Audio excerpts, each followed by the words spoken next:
Alors, est-ce que tu sais que la délivrance est étroitement liée avec la guérison? Dans nos textes que nous avons dans la Bible, souvent le mot délivrance et guérison sont tellement liés en grec que parfois il a été traduit par délivrance et parfois il a été traduit par guérison. Par exemple, dans Luc 13-12, il est dit que il y avait une femme qui était courbée depuis 18 ans.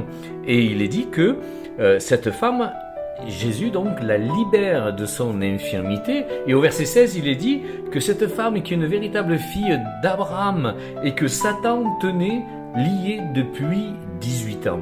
Donc on s'aperçoit qu'en fait c'est une délivrance qui a fait que cette femme retrouve l'usage de son corps.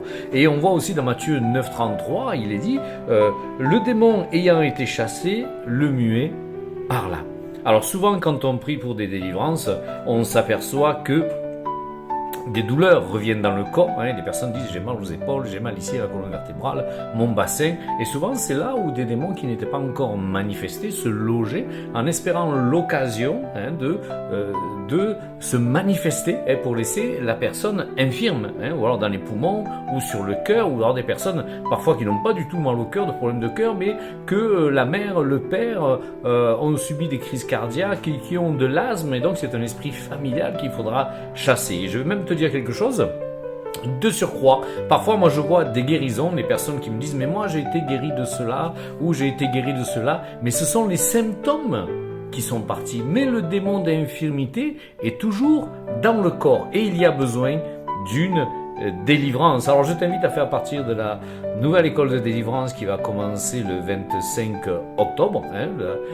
L'email sera placé au-dessus pour recevoir toutes les informations, mais en tout cas Jésus est venu pour briser les œuvres du diable et ne laisse pas le diable agir sur ta vie et te tenir par l'infirmité, par la maladie, parce que c'est pour la liberté, je le dirai jamais assez, que Jésus est venu, la liberté des croyants. Voilà, c'était l'apôtre Jean-Paul Camblor. Soyez bénis, fortifiés, renouvelés. Je prie pour toi maintenant, tiens.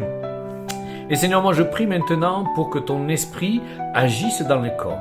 Et toi, esprit d'infirmité, qui tiens ces corps maintenant, dans le nom de Jésus, tu es lié.